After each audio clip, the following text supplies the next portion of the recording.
When an entitled parent and the world of retail collide, the results are hilarious. Welcome to our second episode of Tales from Retail, featuring entitled parents. On today's episode of Tales from Retail, this entitled mother feeds her kids bananas from a grocery store and expects to be able to walk away without paying, but the manager isn't going to let her get away with it. An entitled dad doesn't pre-order a gaming console for his son, leaving him unable to buy one at the store. He continues to make unreasonable demands until he's cut short by an unexpected intervention.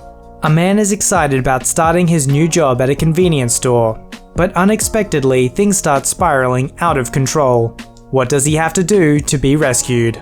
You'll only find out on this episode of Tales from Retail. Don't forget to like, subscribe, and hit that bell to never miss an episode, and let's get straight into it. This story was called Rude Lady Thinks She Can Eat for Free and Leave, Now Banned from Our Store. The backstory. There's a lady who will come into our store, usually around noon, with 4 annoying and loud, misbehaving children. Of course, she's completely oblivious to all this. Yay. She would pack all of them into the cart, pick out some sort of produce, apples, bananas, oranges, etc., and give it to them to hold, and the kids would eat all of it. And then she would come up to the register and give me the whole, "Oops, sorry, I didn't even see that they did that." I would call my manager and basically ask, what the heck am I supposed to weigh? And usually they would either get the same amount of whatever produce, and she would complain that she'd not gotten that much, or mine were way smaller. So my manager would just wave it off and let it go. Today, she didn't get away with it because my manager and I were in a bad mood. I was quietly working at my register when I heard the parade of obnoxious children run into the store with the lady on her phone, completely ignoring them. Shocker. She piled all of them into the cart and headed straight for the produce. I continued working at my register and lost track of her until she came up to my register. She huffed and puffed at the old little lady in front of her, writing a check while all of her children were screaming in her cart. She's still on the phone and I hear the rude lady talking semi-quietly on her phone. "Yeah, I'll be home soon. There's a slow hag in front of me." Thankfully, the little old lady, who was literally maybe the nicest person I've ever met, doesn't hear that well, so she'd missed the rude lady's comment. After hearing that, I purposefully take my darn sweet time processing her check and asking her how her grandchildren are doing. I finish bagging her groceries and set them in her cart. As she's pulling away, the rude lady decides she's not going fast enough and actually pushes her out of the way with her cart. When the little old lady turns to look at her, she smiles smugly. "Sorry." The little old lady frowns and walks away. Now, the real fun begins. Before she says anything, I notice that each child has banana peels in their laps, and the youngest has banana all over their face. There's even a peel inside of the woman's purse. "My kids ate these, here." She proceeds to grab and dump all of the peels onto the register and starts to leave. "Ma'am, I need some sort of payment. You can't just leave after eating all of these." She turns and glares at me, backing up a little. "Just weigh the peels or something. I don't have time for this." I glare back at her. Even if I was allowed to do that, I would need all of the peels. I gesture to the one in her purse. Gross. She throws it at me. "Here's your peel, now weigh them." Her face is getting angrier by the minute. I'll have to call for my manager. That's when I notice the organic sticker on all of the peels, which means it will be more expensive. $1.29 per pound, in fact. She slams her hand on my register as I'm about to call. "This is ridiculous. Just weigh my hand or something." As she's pressing her hand down, she's also squeezing the peels as hard as she can, making a huge mess of peel and banana mush. I've had it. "Manager, to the front, please." The manager thankfully was not far and came rushing up. "What can I do for you?" He sees it's this particular lady and the mess on the register. Before he can open his mouth again, she wails at him. "Your cashier has been so rude to my family and I. All we want to do is pay for our bananas and go. She's being incredibly difficult and even made this disgusting mess." I'm fuming at this point, and my manager is getting a little ticked off, knowing this lady is a liar because I would never do something this childish. "What are you gonna do about this for us?" I turn to my manager.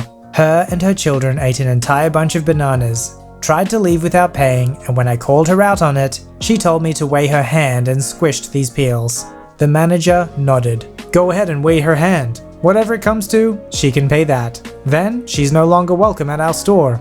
Of course, she's shocked and stammering, trying to claim that I lied about the entire story and it was nothing like that. Obviously, my manager was having none of it and told her to put her banana-covered hand back on the scale. She did and pressed as hard as she could. Well, she's not too smart and forgot how scales work. She pressed it down and it came up as about 30 pounds. And your total is going to be $38.54. Will you be using cash or card? She was completely outraged and started yelling at my manager and I, calling us crooks. Ironic. And that she'd never pay something so ridiculous. My manager threatened to call the police and report her for theft if she didn't. She screamed some more and threw two 20s at me. I gave her the change, which she snatched out of my hand and continued to scream and curse down the exit and out the door. Thank you for shopping. Have a nice day. This story was called, I'm Not Leaving Here Without the Wii. Yes, you are. It's been over a decade since I worked in retail, but reading this sub lately has brought back so many memories that I thought I would start to share. I worked in a store selling DVDs, CDs, games, vinyl, and a bunch of other entertainment related stuff. This story took place the day after the launch of the Nintendo Wii. Our store had guaranteed that if you had pre-ordered a Wii by a certain date, then you would get one. If you had not pre-ordered, then it was first come, first served for the remaining stock. No one was able to place an order or reserve one after the release day, as we could not guarantee when we would get stock back in. The day after the release, we had just opened and I was standing by the entrance of the door to greet customers when this big angry looking guy comes charging through the door straight up to me. Do you have any Nintendo Wiis in stock? Hi, I'm sorry we sold out of the stock we had yesterday. On hearing this, the customer stamped his foot and slammed his shopping bags against his side. I knew at this point, drama was about to unfold.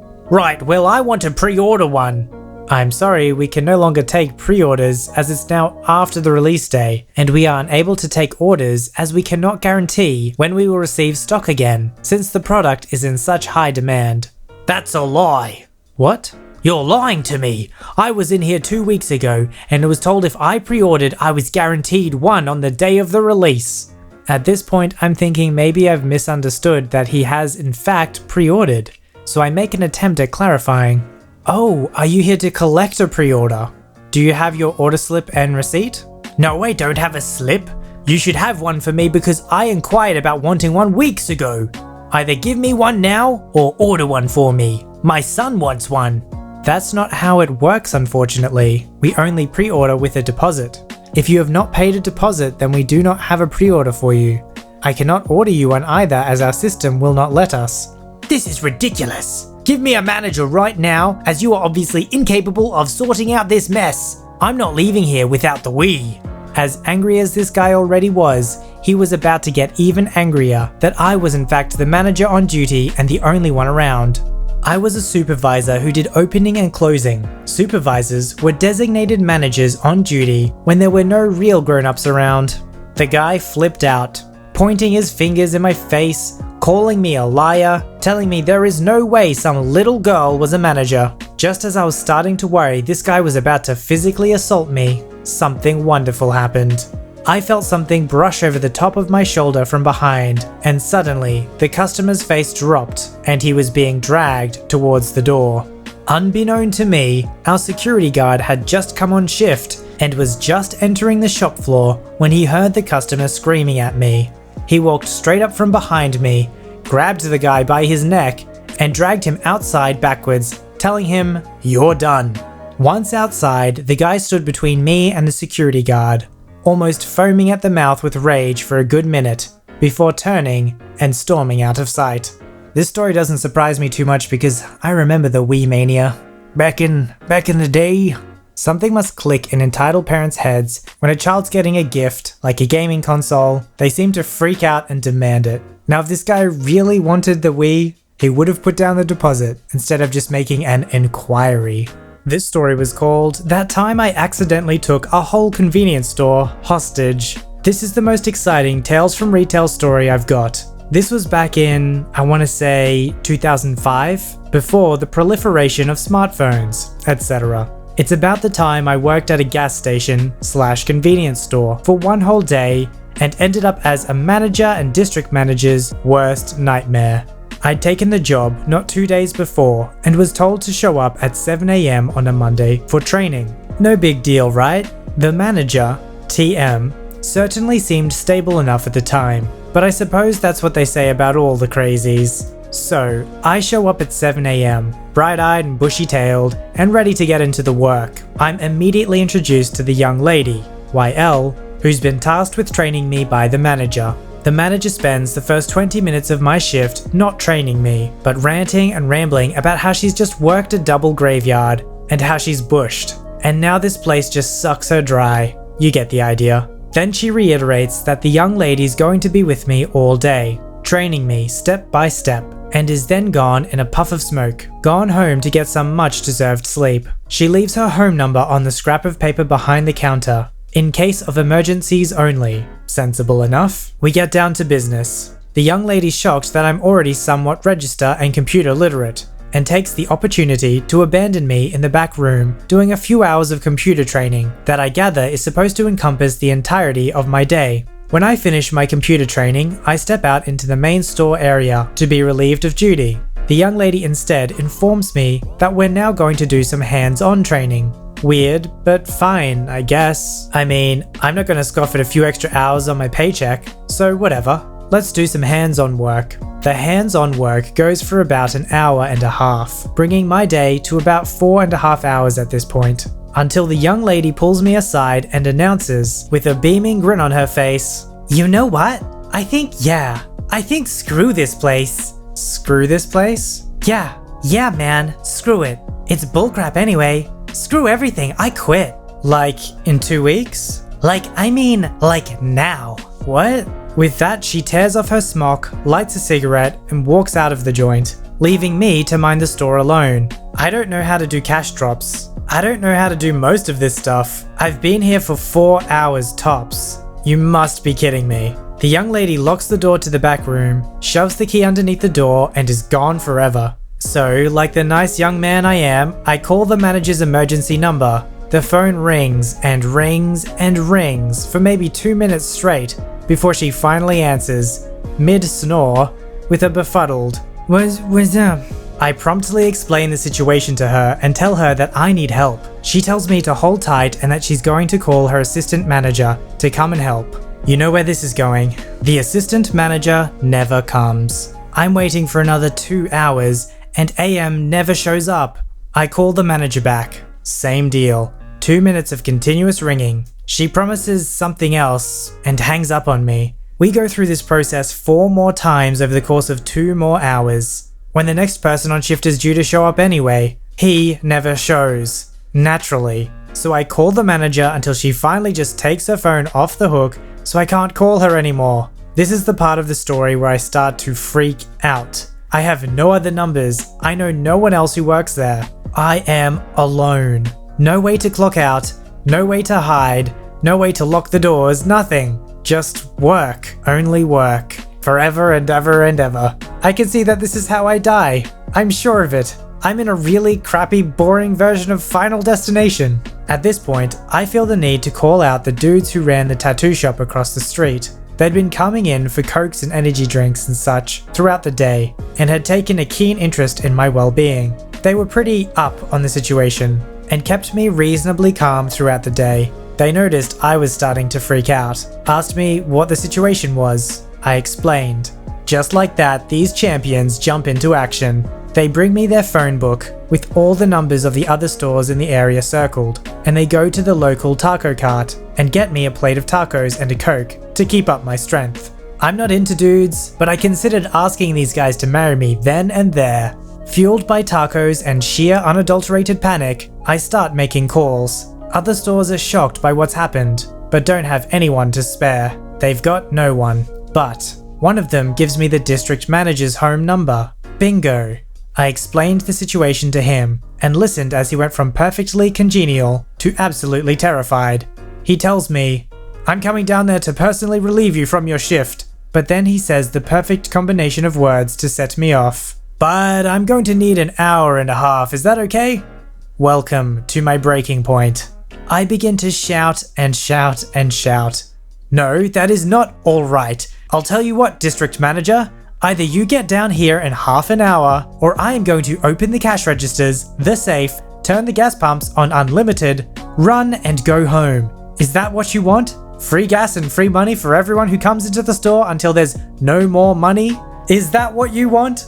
I'll be there in 20 minutes. I now see what has happened. I have officially been taken hostage by this store, and have taken it hostage in return. I am now the crazy person in the situation. I'm the movie bad guy. I'm the one making demands. But you know what? He got there in 15 minutes flat. And you know what? He was very nice, all said and told. He apologized profusely, even helped me actually kick in the locked backroom door so I could clock out all proper like. It's 10:30 p.m, finally. But then, the manager in her pajamas, eyes bloodshot and wide, murderous and back from the dead like the last bad guy in Die Hard, comes storming into the store, screaming at the district manager, who had apparently gotten her to answer her phone during his trip over. DM, how frickin' dare you? You tell me how to run my store? I swear you've been telling me what to do for too long now, and I'm telling you for the last time. The district manager turns to me as the manager is shrieking, and he says something that makes me start laughing like a psychotic. Go home, Sib. I've got this. You don't have to tell me twice, amigo. I'm gone. When I get to the door, finally he calls after me and says, I really hope this doesn't affect your future with the company. I never went back. This story was called Woman Wants a Refund because she's filled up the memory on her 3-month-old phone. Fun ensues. I work in a UK phone shop. One day a couple of months ago, I'm stood outside the shop at 8:50, waiting for my manager to come down and let me in. There is a middle-aged woman standing outside as well, glaring at me, tapping her foot and huffing impatiently. Uh-oh, bad sign. At 9 a.m. we open the doors and she comes stomping in, straight up to me. I open my mouth but she doesn't give me a chance to speak. She bought her phone 3 months ago and it doesn't work anymore. Apparently, she wants a refund. Now before this conversation goes any further, I feel I have to point out to her straight away that a refund is not going to be possible after this length of time. After 30 days we can send it off for repair, but that's it. Don't argue with me, she screeches. Okay. I ask her if I can have a look at her phone. She rolls her eyes and hands it over. After a few seconds it becomes clear that her internal memory has been filled up with photos of her grandson, etc. And so there isn't any space to install a software update. So there isn't actually anything wrong with her phone at all. With my best retail smile, I begin to explain this to her and mention that she can always buy an SD card and move her photos onto that, and hey presto, problem solved. Nope, she wants a refund. We're back onto that. I tell her I'm going to go speak to my manager. I go upstairs and we laugh at her, the usual. But he still comes back down with me to back me up because she's getting pretty horrible. And we then spend another 10 minutes or so trying to convince her that literally all we can do is send her perfectly working phone off for repairs. She's now telling us she's going to go to trading standards, quoting the Consumer Rights Act at us. Basically, she's the biggest cliche going. Unreal. Eventually she admits defeat, but she still wants it repaired. So I sit her down and start to take some details. Why do you want my details? I am literally on the edge here. Eventually she tells me her first name. I start to type it in, she can see the screen, as Jill. And then she says, no you stupid girl, it's spelled Jill, speaking slowly. I raise my eyes to her and give her a big sickly sweet smile and apologize profusely. I then ask her for her surname. Let's see if you can spell this right, shall we? At which point I sit back and say, I'm sorry, but I'm not going to serve you. She goes bright red and starts sputtering, kicking off, calling me thick, rude, etc, etc. My manager comes over and tells her calmly to leave. I'm taking this all the way to the top. Feel free, but please leave. Why do these people always seem to try and appeal to some other authority to kind of swing in and save the day for them? The managers and the people who work there know what's going to be taken seriously by those consumer groups and what's not. I mean, what is she going to do? Call up and say, hey, I wanted a refund. Okay, what was wrong with the phone? Oh, it wouldn't work. And then they call up the store. Yeah, she just needed an SD card. Good luck, lady. If you'd like your story to be narrated by me, don't forget to visit the subreddit r/VoiceyHere, link below. Don't forget to like this video and subscribe if you'd like to see more. Alright, I'll see you in the next one.